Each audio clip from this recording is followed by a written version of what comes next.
ইস, এই জীবন দিয়ে কি করব।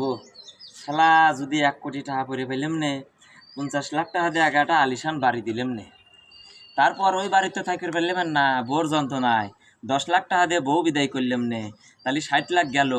20 লাখ টাকা দিয়ে একটা গাড়ি কিনলাম নে সুন্দরভাবে পাঙ্কু মারার লেগে, আর তাহলে 80 লাখ গেল। তারপরে হলো 1.5 লাখ টাকা দিয়ে একটা গোল্ডেন আইফোন কিনলাম নে, আর ভাই 5 লাখ টাকা ওই গরিব মিসকিনকে খাওয়াইলাম নে।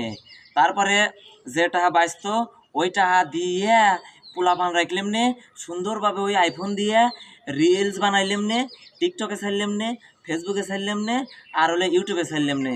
শালা আমার জীবন হলো আলিশান। আর মিয়া, তখন তো মিয়া না, শালা আমার পিছনে মিয়ার মাইরা লাইন লাগাইলো নে। হাই রে স্বপ্ন রে। হে সালা, তুই তো 70 লাখ টাকা ঋণ আসা সুদা দিব কিরা? ইরে শালা রে, চাইতেই যদি ভুল করি শালা, তাহলে পাবো কি? কপালে জুতা মার শালা আবার।